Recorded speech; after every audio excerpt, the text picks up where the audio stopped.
Olá, você que acompanha o nosso programa Pretoteca na Rádio Band News FM, também no YouTube do Band Jornalismo e em todas as plataformas de streaming. Seja muito bem-vindo, muito bem-vinda. Eu sou a Cíntia Martins e damos início a mais uma edição do nosso Pretoteca. Larissa, tudo bem? Ai, tudo ótimo. Maravilha estar aqui com você de novo. Excelente. Fazendo Pretoteca que a gente faz com tanto carinho, né, tanto, Cíntia? Né? A gente ama. É todo dia a gente se falando, né? A gente não tem folga no Pretoteca. Né? Pensando e produzindo, não, jamais. Durante a semana, a gente, fim de semana, nossa, eu vi uma coisa aqui que pode ser legal. Eu conheci fulano que pode ser legal. Então vamos produzindo sempre para você. É isso, sempre muito bom estar aqui. E sempre com convidados muito bacanas, né, Cíntia? Sempre gente grande, a gente está só subindo que nem foguete nessa temporada. A gente hoje tem a honra de receber um dos principais músicos, rappers, poetas do Brasil da atualidade.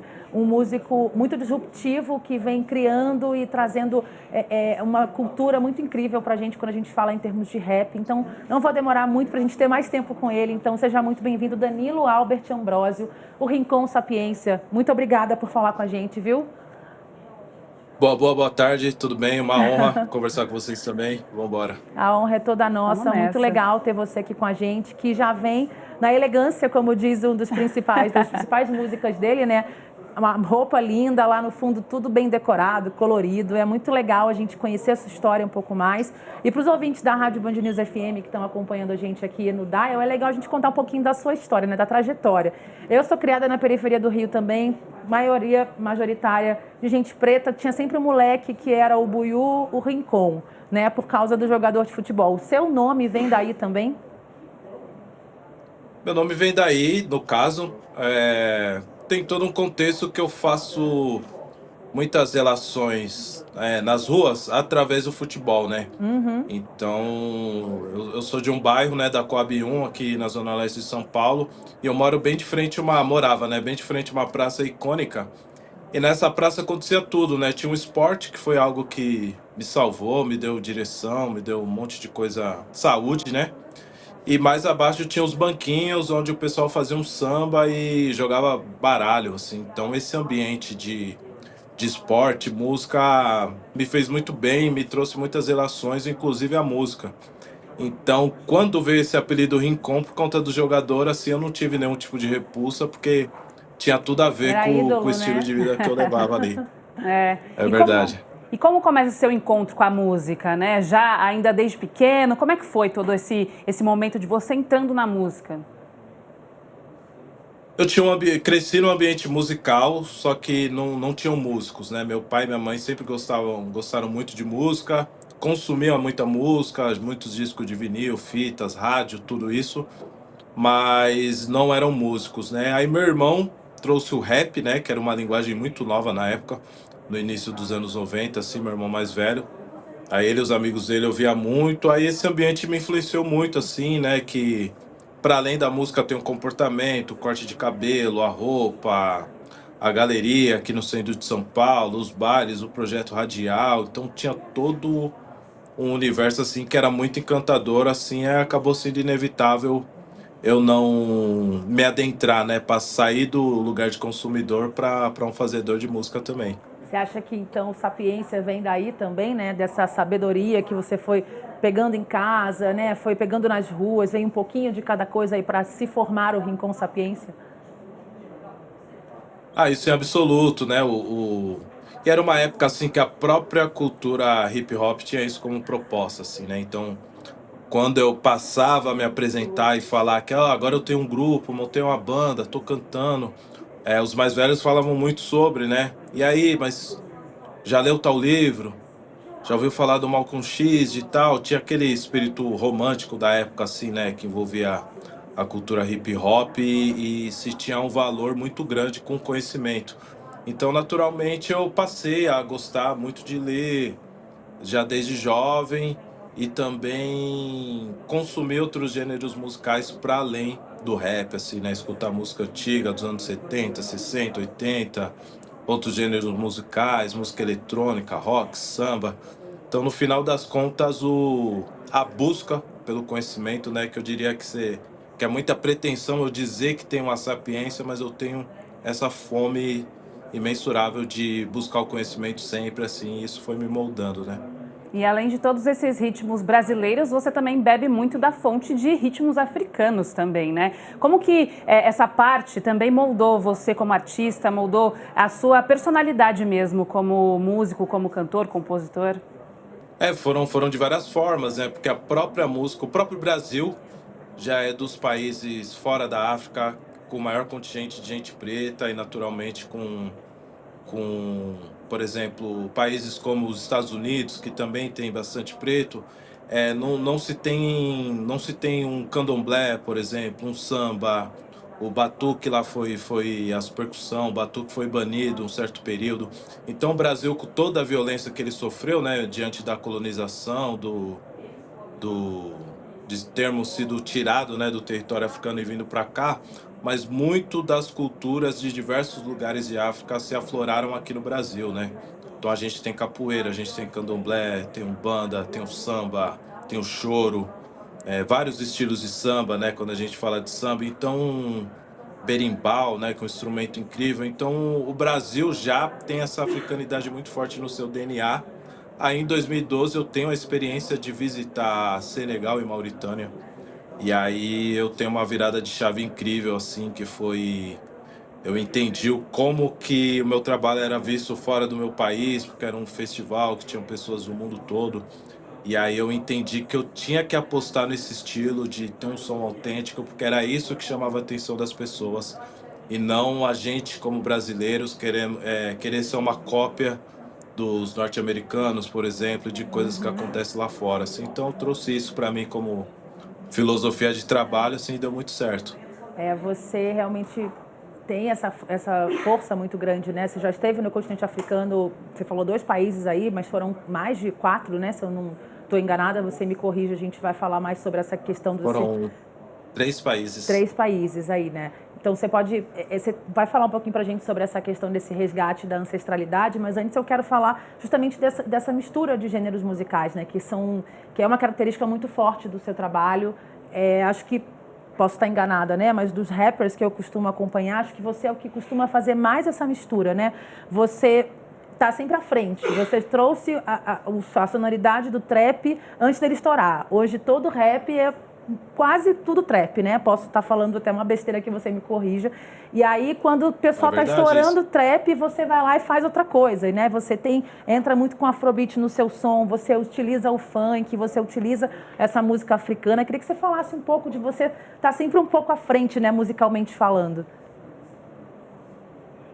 Isso de fato é o que desenha muito as características do meu trabalho, assim. Por várias vezes eu acabo pagando um preço também. Acabo me tornando um artista um pouco sem nicho, um pouco deslocado, um som muito vanguardista, assim, que as pessoas, sabe, ainda vão entender ou estão entendendo. Então, eu acabo tendo uma forma de operar diferente que não é demérito para ninguém, mas muitos dos artistas têm o estilo já ele consolidou algo no trap, falando de tal coisa, de tal jeito. Então ele faz aquela música e faz muitas músicas naquele estilo, só mudando uma coisa ou outra e vai fazendo, assim. Eu sou um cara que gosto muito desse ambiente que eu tô aqui agora, assim, cheio de tecnologia, que nos permite fazer um monte de coisa, vários tipos de som, várias coisas. Então, cada vez mais a tecnologia se aprimora, vem nos dando recurso. E aí eu gosto de usufruir, né? Aí nessa que eu tô fazendo música e me divertindo, aí acaba surgindo essas misturas, esses experimentos todos. Só para contextualizar para quem não está vendo o vídeo, né? Ele está no que parece ser o quarto dele. Não sei se é o seu quarto, né? Mas aí dá para ver que tem um mini estúdio, né? Você tem uma tela grande, tem aparelhos de som grandes, aí então é um pouco de um estúdio também, né? Aqui é onde a magia acontece, assim, né? É um cômodo montado para ser um quarto, mas é um estúdio, né? Que honra, né? Obrigada cama, por deixar a gente... de quarto, é uma delícia. Deixar a gente entrar nesse lugar sagrado, né? Onde a música acontece, né, Lari? Maravilha. E entrando agora um pouquinho no universo da cabeça, de onde toda essa música acontece, né? Como é que é o processo seu de criação das letras? Você fala sobre muitas coisas nas suas letras, inclusive questões políticas também, faz denúncia, muita denúncia, traz muita coisa de ancestralidade, como a Cíntia já trouxe aqui, a gente vai falar mais sobre isso, mas queria saber como é que é o processo mesmo de composição das suas letras, o que você quer entregar mesmo para as pessoas? Eu vario muito, né? Eu, de fato, assim, eu consolidei meu nome falando muito sobre questões sociais, de raça, assim, mas eu também, por vários momentos, tentei não ficar dentro de uma caixa, né? Então, e usufruir da liberdade artística de falar de algum momento que eu queira me divertir, de algum tipo de Relaxar relacionamento, um de pouco qualquer outro também, tipo né? de coisa.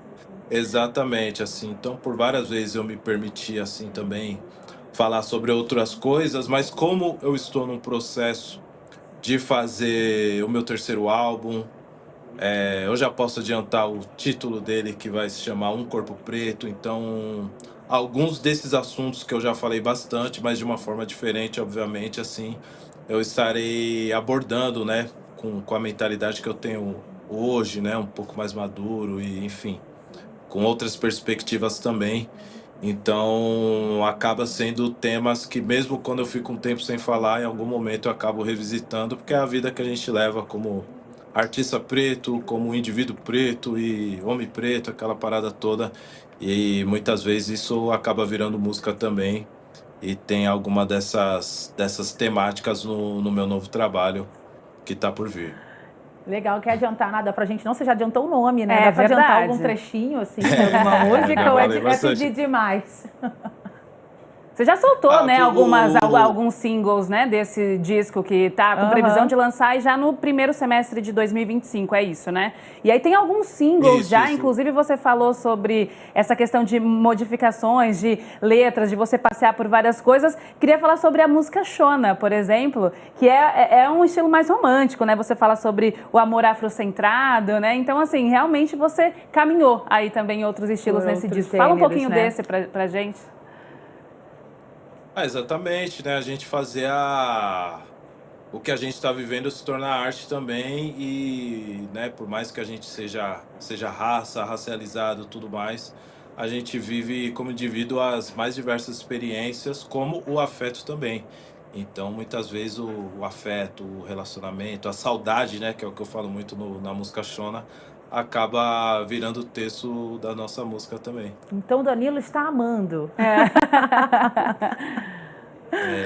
As coisas que acontecem, né, na vida.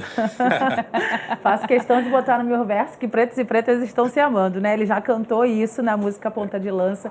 Agora, Isso é bom. não só falando sobre isso, né? Sobre esse ponto que a Larissa trouxe muito bem aqui do gancho das suas letras com cunho social, político, etc. Eu queria falar justamente do hip hop enquanto gênero que, para mim, parece que é o único que ainda carrega essa responsabilidade, né? A gente teve essa força do rock ali nos anos 80, fazendo isso com muita maestria, não só o rock nacional, como, né, outras bandas de rock que colocavam o dedo na ferida, né, que falavam de problemas sociais.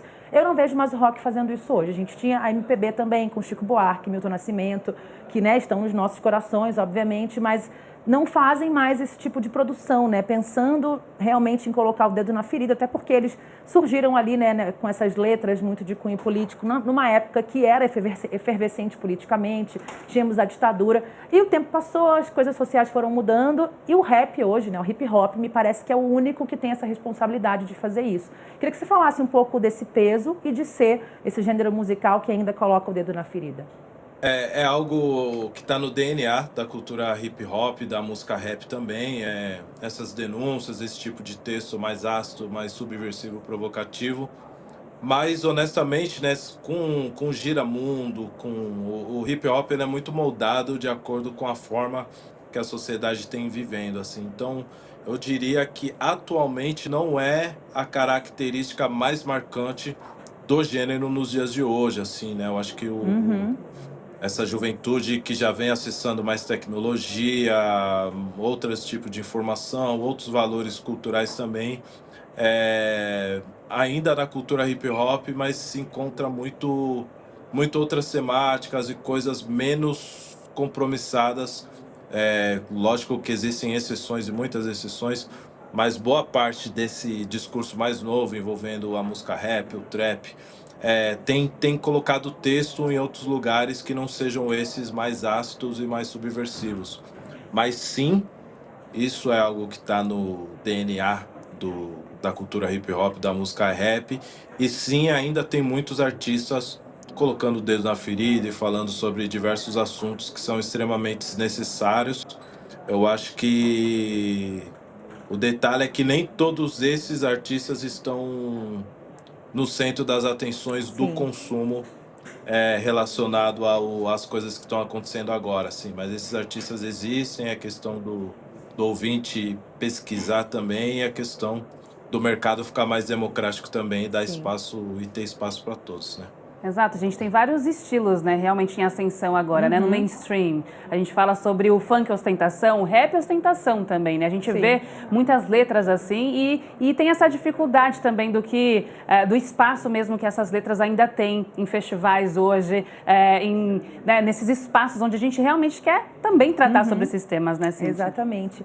E eu fiquei me perguntando aqui enquanto você falava, né, de uma nova geração que hoje não necessariamente está colocando o dedo na ferida. E eu vou te provocar. Será que isso é necessariamente ruim? É porque a gente é muito engajado, é muito preocupado socialmente, só que a gente, de certa forma, né, por ser militante, pavimentou um caminho para que essas pessoas hoje pudessem dar essa relaxada. Eu queria provocar você com essa pergunta. É necessariamente ruim que essa nova geração esteja um pouco mais relaxada? Não, eu diria que o que a gente precisa ver, eu acredito muito que toda ideia, toda cultura, tudo ganha força em bloco. E aí o que eu penso, assim, que é a questão que me pega mais, eu ainda sou um artista que consigo circular de alguma forma o meu trabalho, assim. O que eu pego é a forma que o mercado está desenhado hoje, e muitos desses outros artistas que são tão talentosos quanto, e às vezes está tendo um outro discurso, eles ficam com um pouco menos espaço. Então, essa é a minha única ressalva, mas eu entendo muito o moleque que veio de baixo, que é meu parceiro, que é meu vizinho aqui de quebrada de repente, que veio de baixo, acendeu fazendo música e tem orgulho de falar sobre isso, de exibir as roupas legais que ele está vestindo, o perfume da hora que ele está usando, a melhoria que ele deu para a coroa dele, para a família dele, assim. Então, esse lugar relaxado, assim, faz parte do que a gente Sonhou para essa lutou para que galera, acontecesse, assim, né? né? Exatamente, assim, então são os nossos parceiros, né? Não existe uma rixa sobre rappers com, vamos, entre aspas, dedo na ferida, com rappers mais relaxados, assim, não existe isso, é um corpo só, sabe? Mas né, eu como um grande entusiasta da arte, assim, eu defendo que almejo um mercado rap mais sólido a ponto de todas as linhagens de rap e de arte, de música urbana, tenha espaço de fazer o seu trabalho circular, exibir seu trabalho, fazer seu dinheiro e tudo mais. Massa. Isso acontece também com a música em outros gêneros musicais, né? A gente já recebeu aqui no Pretoteca algumas artistas também. Lembro da Ellen Oléria falando também sobre isso, né? Trazendo a questão da denúncia, da letra, aquela coisa mais pesada, de muitas vezes as pessoas, não tô afim de ouvir isso. A Bia Ferreira falou muito Bia sobre Ferreira isso com a gente também, né? Porque a Bia, especialmente, desculpa te cortar, imagina, ela faz a mesma coisa que vocês fazem, né? Você, Rincon, vocês homens, né? Só que ela também, por ser mulher, uma mulher lésbica, ela enfrenta várias barreiras de não conseguir expandir o trabalho dela aqui no Brasil, especialmente, né? Sim. E é isso, né? Não lhe falta talento, né? Por mais que existam esses enfrentamentos, né? Mas a pessoa que compõe muito bem, que canta muito bem, versa muito bem, toca instrumento, ela tem tudo que um artista precisa e merece para estar circulando, para estar se apresentando, assim. Então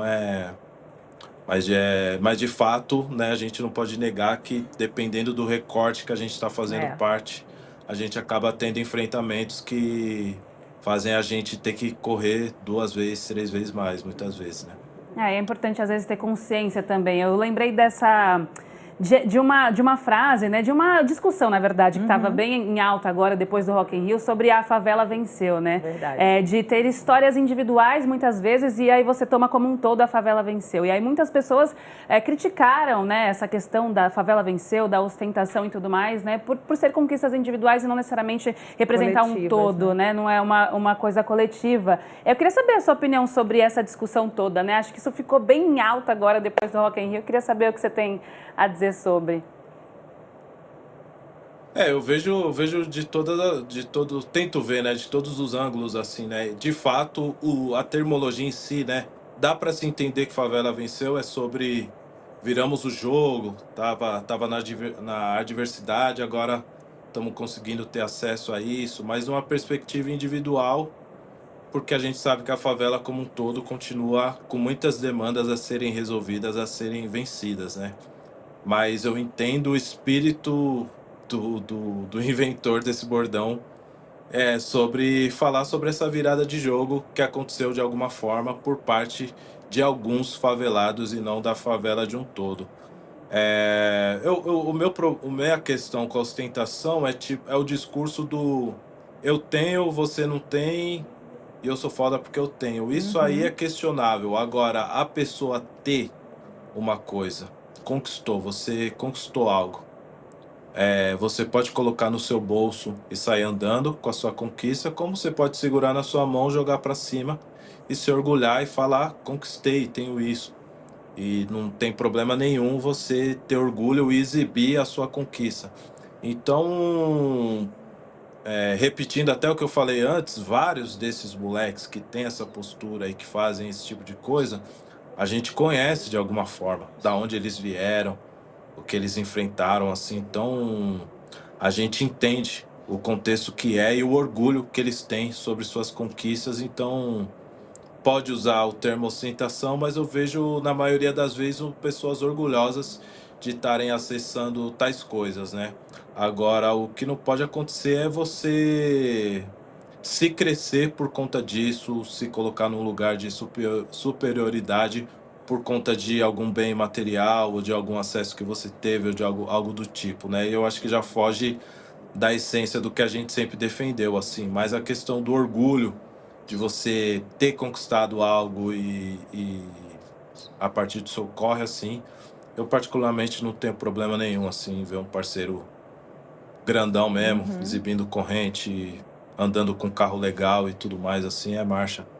Esbarra no que a gente está falando aqui, né, do que se fala muito, né? A realização, nós aqui, nós três, né, especificamente, a realização dos sonhos dos nossos ancestrais. Então, quem vem depois também tem esse direito de, já que a gente está lutando, né, para vivenciar, disso, né, se orgulhar de conquistas novas, assim. Por falar em conquistas, cara, conta pra gente aí como é que foi lá no Rock in Rio, né? Teve um dia especial dedicado ali, um momento especial dedicado ao rap, e tem uma foto bonitona sua lá no Instagram, com o Xamã, com o Rael, Criolo, D2.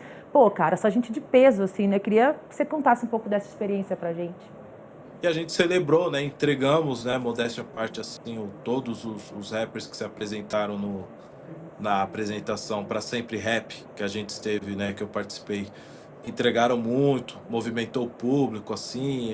Então, acho que a gente representamos muito bem, assim, o nosso gênero.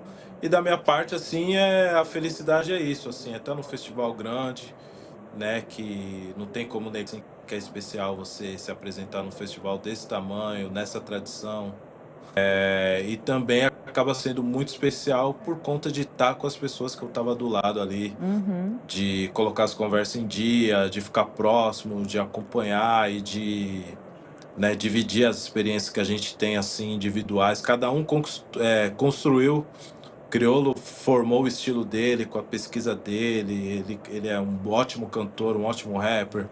O Marcelo foi pioneiro no que diz. Pioneiro assim, né? Foi um dos primeiros, ele, Rappin' Hood, sobre misturar o rap com o samba e tudo mais. Então, cada um ali tem uma história muito bonita e um jeito de fazer música muito autêntico e se juntou tudo e para uma só apresentação, com uma banda muito boa também, dirigida pelo Ganja Ben.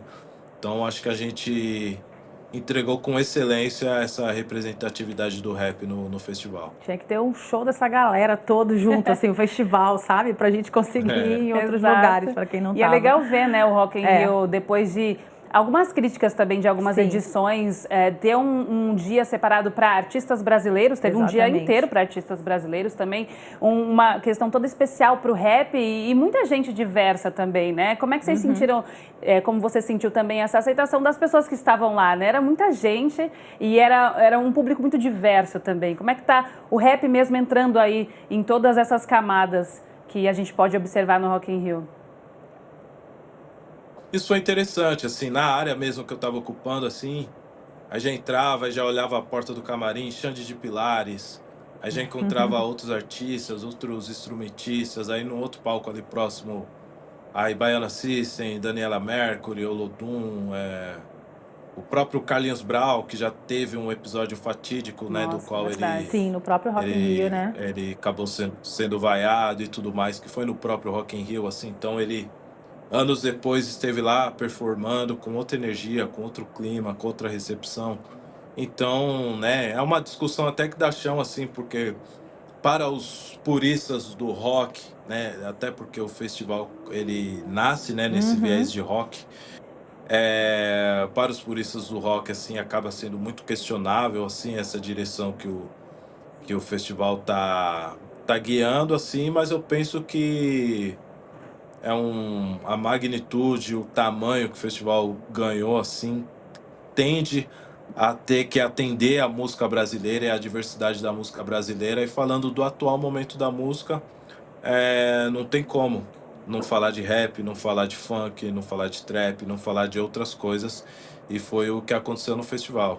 O festival tem que refletir o seu tempo, né, musicalmente. Claro que a gente, né, vai adorar os que já estão aí, que já fizeram seu caminho, construíram sua carreira, mas assim, não dá pra viver de Guns N' Roses pro resto da vida, né? E eu vou falar e nem que eu não mesmo. gosto da banda, assim, pra começar. Então não precisa vir todo ano que tiver Rock in Rio. Agora, você lembrou bem aí das pessoas que estavam com você, né, no palco, a forma como cada um construiu sua carreira, constrói sua forma de se expressar. Eu fui pensando aqui, né, no quanto eu acho o rap um negócio absolutamente genial, né? Pensando em todos esses caras que você foi falando aí, incluindo você, porque a música, né, pop, rock, sei lá, de 50 anos para cá, é aquela coisa construída para ser comercial, né? 1, 2 minutos, tem começo, meio e fim, refrão, um negócio que pega. Cara, o rap não tem refrão na maioria das músicas, né? Alguns têm, sim. O Emicida mudou muito a carreira dele, foi conversando com a MPB, são coisas que tem refrão e tal. Mas, no geral, a raiz da carreira de vocês é um negócio, assim, verso livre, né? Como diz a sua música. Eu queria que você falasse um pouco dessa genialidade de construir um negócio que consegue ser comercial sem você ficar grudando um refrão na cabeça das pessoas, né? As nuances, várias nuances da música, assim. Eu acho que eu, particularmente, fui o cara que performei nas 3 músicas que eu cantei, nenhuma delas tinha refrão. Verdade. E não foi nem como algo proposital, assim, mas simplesmente são as músicas, principalmente numericamente falando, mais expressivas que eu tenho das que eu já fiz, né? O Ponta de Lança, o Afro Rap e a Linhas de Soco, assim, ambas músicas, todas músicas sem refrão e que tem essa ideia do verso livre, né? Então, não são todos os rappers que têm esse estilo de fazer bastante coisa sem refrão, mas para mim é algo que funcionou bastante, assim. Eu fico pensando como é que lembra, né? Porque a gente demora para decorar as músicas, e como é que vocês vão lembrando para fazer show. Eu acho muito sensacional. Eu queria voltar no ponto da ancestralidade, né, que a gente tocou aqui em algum momento. Você é uma pessoa muito ligada a essa questão, né? Você fez teste de DNA para descobrir as suas origens. Queria até que você falasse um pouquinho sobre elas, né, que está majoritariamente no continente africano, uma parte nos Estados Unidos, na América do Norte, se eu não me engano, você me corrija se eu estiver errada. Queria que você falasse um pouco desse resgate, né? O quanto que ele reflete na sua música também e como que foi esse resgate, esse reencontro com o continente africano. A gente que faz parte do movimento negro fala muito sobre isso, né? Esse retorno para a África e tudo mais, mas será que foi realmente assim, dessa forma romântica como a gente imagina? Queria que você falasse como é que voltar para trás, né? Ter feito esse encontro assim com a África. É muito interessante, dá pra se pensar muitas coisas. tem uma parte que eu gosto muito e gosto de frisar bastante, assim, a gente entendeu o continente como algo contemporâneo mesmo, assim, que Sim. muitas vezes a gente cria uma ideia sobre africanidade, a gente vai para as batas, para o turbante, para algumas coisas que a gente criou como signos, né? Nossa, E às vezes a gente isso é chega muito lá e nem doido. tem. É, o Emicida contou É, isso no Mano Brown, eu acho. E aí ele falou que foi desse jeito, assim, aí chegou lá, os caras estavam de Nike. E ele ficou, já vai, o que eu tô fazendo? A exatamente. gente constrói uma E ideia, aí a né? gente vai para lá, é uma outra construção, uma outra. Por exemplo, quando eu saio primeiro, os primeiros lugares que eu chego no continente são Senegal e Mauritânia, assim. Aí a Uhum. cultura islâmica é muito forte mesmo, assim. Dita muito sobre o comportamento deles, sobre a forma que eles se relacionam afetivamente, assim. Então, né, tem até vídeos assim de africanos que falam sobre, né, os impactos que eles tiveram chegando no Brasil, assim, e eles falam com um bom humor, assim, sobre chegar aqui no Brasil, ver a gente beijando na boca, beijando de língua, de mão dada, coisas, sabe, coisas que chega lá, assim, é outro ritmo, outro comportamento e tudo mais, porque também imagino eu que muita coisa aconteceu Uhum. nesses países que moldaram o comportamento atual, assim, né? Então, a gente ficou deslocado do continente que a gente é de origem tanto tempo, assim, né? Que a gente acaba não tendo noção, assim. Então, é interessante, assim, quando a gente está no lugar mesmo, entende a parte cultural, o comportamento, a culinária, o humor. E aí a gente vê que, né, por mais que a gente busque muito a africanidade e as nossas raízes, a gente tem muitas características que são nossas, que são Uhum. brasileiras de fato, que são sul-americanas. Então, você acaba tendo esse entendimento assim sobre a gente aqui criar um jeito preto de ser, que é um jeito nosso e que é legal também, sabe? Total. Antes da Lari seguir, quais são os outros países que você conheceu no continente africano? Eu fui para Senegal, Mauritânia e Cabo Verde. Cabo Verde, tá. É. Todos eles muito próximos ali, Sim. o oeste africano. Quero fazer essa viagem E também em você breve. fez shows por lá também. E como é que foi a aceitação do público mesmo, né? Da sua música? Como é que foi tudo isso, essa experiência? Foram shows assim, esse Senegal e Mauritânia foi em 2012, assim, então era um momento que eu não tinha equipe, não tinha um manager, foi um grande parceiro meu, que é artista visual, Alexandre Queto, que ele já tem esse trabalho, ele já costumava, né, circular pelo continente africano fazendo o trabalho dele de arte visual, e ele acabou fazendo um lance que ele levou artistas do Brasil, do hip hop, aí foi eu como MC, foi DJ Paul também aqui do Brasil, Miguel Formiga, ele é artista visual, a gente fomos cada um brasileiro representando um elemento da cultura hip hop. Aí chegando lá, eu dei workshop, fiz sessão de estúdio com o pessoal lá e fiz apresentações, mas tudo com caráter mais cultural, assim, mais social, né? Agora, quando eu fui para Cabo Verde, aí já foi numa época que eu já estava com um trabalho mais estruturado, né? Se eu não me engano, foi 2018 ou foi 2019. E aí foi um show na rua, aí eu já tinha esse meu repertório, já estava com o segundo álbum quase para lançar, então foi bem legal, assim, foi bem especial. Que massa, cara. A gente tem falado, né, nessa conversa aqui, do quanto que o hip hop é um movimento que reflete o seu tempo, né, que discute sobre o seu tempo, que ainda coloca os dedos na ferida. Eu queria saber a sua opinião, como você enxerga o nosso tempo, né, o tempo que a gente vive. E eu falo até jogando aqui para o Brasil, pensando politicamente, a gente tem um ano de eleição, né? Quais são suas críticas, seus apontamentos sobre esse nosso tempo? É um tempo complexo, né? Uma era onde o digital muito forte, cada vez mais forte, inteligência artificial, rede social, assim, isso, né? Quem não faz isso, né? De ficar É, muito tempo olhando a tela, arrastando tela, vendo vídeo, vendo meme, notícia. Então, é uma época assim que as relações estão se desenhando bem, cada vez mais diferente, um pouco mais distantes também.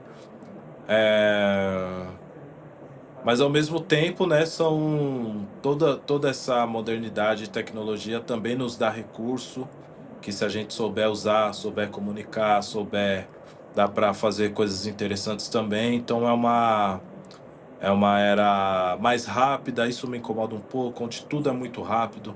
A mim também, cara. Eu não Então, sei mexer nas coisas. Eu não sei mexer no TikTok. Eu não sei editar no CapCut, entendeu? Eu não não o sei. TikTok é difícil. É difícil. Então, e tudo é muito rápido, as pessoas, às vezes você lançou uma música assim, aí você encontra alguém na rua, aí a pessoa fala, ô, eu vi lá, hein, mano, aquela lá, tal. Eu falei, ô, da hora, você gostou, tal. A ideia vai, né, a ideia vem e fala, e aí, cadê a nova? Quando que é a nova? Já Aí você estão fala, caramba, Não dá nem tempo de tu trabalhar aquela só música que já acabou de lançou, lançar. já Você só ouviu, nem já fez a aproveitou consideração tanto. dela. Quer ter que Exato, já digerir, era, já gente. quer Vai voltar. devagar, vai digerindo aí, né, gente? Pelo amor de Nossa, Deus. então não tem mais isso. É complicado. E aí você falou da política também, aí para mim assim tá sendo a parte mais sensível assim, né, Mais do que desafiadora, né, foi do nosso perguntado para tempo. mim assim. É, porque a gente tem um outro lado da política que não pensa pensa mais no micro e não no macro, né? Então pensa no empresário, naquela coisa, no fortalecer as relações que eles já têm como políticos e não pensa no povo como um todo. Isso não me agrada tanto. Mas o que seria para ser o nosso lado, eu também já não tenho achado representativo assim. Eu já não vejo a gente, eu vejo o discurso falando da gente, dos pretos, do periférico, disso, daquilo outro, mas eu não vejo a gente lá também. Então isso tem me incomodado assim. Então por essas e por outras que eu tenho visto, assim, o cara da periferia que vota no candidato da direita, o cara que é negão, que então as coisas meio que se perderam e se misturou tudo, porque eu acho que ninguém está contemplando ninguém em absoluto, assim, né? Aí tá essa loucura que a gente está passando hoje na política. E tá aí essa importância, né? É. Por isso que vem as letras e vem vocês, artistas, para trazer essa... para escurecer os fatos, né? Para escurecer os fatos para a galera, para o pessoal que realmente, às vezes, não... Parece que não deu a liga ainda, né? Ainda não tá ligado. Mas eu queria ir para outro ponto agora. A gente está quase se encaminhando para o final, mas queria que a gente falasse um pouquinho sobre outros lugares que você se aventura, né? Também em direção de clipe, né? Acho que tem o Códigos, ele é um deles, né? Mas queria saber essa sua aventura também pela direção e o que mais você que já mistura tantos ritmos e vai para lá e vai para cá e um artista tão diverso também na direção, o que mais a gente pode esperar de você? Eu estava até conversando isso recentemente sobre eu gosto de muitas outras coisas, né? A parte mais fácil de maior domínio é a música, onde eu já tenho muitos recursos, já tenho o hábito, a repetição, mas eu sinto que cada vez mais as minhas ideias não cabem somente na música. Então eu tenho tido vontade de fazer curta-metragem, de dirigir clipes mais elaborados, né? Que esses aí que eu tenho dirigido são trabalhos que eu faço para redução de custo, otimização de tempo e por gosto também. Mas eu pretendo fazer trabalhos mais rebuscados, com mais estrutura, né? Que sai do campo da música, de eu cantando e tenha uma outra poética de uma outra forma, né? No audiovisual, assim, né? Que pode ser uma história, uma ficção, um romance, assim. Eu tenho trabalhado, pensado cada vez mais nisso, no como eu posso contribuir e estou me organizando aos pouquinhos, assim, para fazer isso virar uma realidade. Sensacional, cara. Temos um artista completo, né? Com Falta só certeza. dançar daqui a pouco, hein? Então, aí já vai exigir mais. Aí tem que ser uma preparação aí de uns 10 anos aí para ver se Pô, já tá fazendo feat com amolece o funk, com a esqueleto. galera do funk, MC Luke, né? Também fazendo. Então, assim, já tá aí, você já tá no caminho. Já tá no caminho. Pô, Danilo, foi demais então, conversar vambora, com vai você, saber. viu? Foi demais conhecer um pouco mais da sua carreira. Só tem um problema, um defeito. Você não ter vindo aqui pessoalmente, só isso. É verdade. Poxa vida, ia ser incrível. Mas quem sabe, né? Eu tô trabalhando bastante, lançando Tem coisas, disco aí quem sabe vindo, virar né? E você pauta pro... volta. Exato, aí no próximo disco estando pronto, eu posso sentar aí com vocês e bater um papo, falar Ah, de vai ser discos uma também. honra, Vai ser uma honra. um prazer Obrigadão, imenso. viu, por ter conversado com a gente. Para quem não conhecia, conheceu hoje, né, profundamente, num papo super gente boa, assim, que a gente teve aqui com Danilo Albert Ambrosio, mais conhecido como Rincon Sapiência. Obrigadão, viu? A gente te espera aqui em breve. Opa, caiu meu celular para quem tá vendo a gente no Valeu, YouTube. Obrigada parceiraço. demais, Beijo. obrigada Fica bem. demais. Valeu. Beijo para Obrigado. você. Até a Obrigada Valeu, até a também. próxima. Obrigada. Obrigada também a você que ficou até aqui com a gente, participou, isso. né? Quero também fazer um agradecimento especial pela produção do nosso Pretoteca, né? A Cauane Nascimento, que produziu, falou com a artista, trouxe, né? Brilhante ela, e também a edição da Maria Cecília Dalal. Obrigada a vocês e obrigada também a todos que acompanharam a gente no YouTube, Spotify, também no dial da Band News FM. É isso. Obrigada pela sua companhia mais uma vez e fica ligado que já já tem Pretoteca novo no ar. Um beijo, até a próxima.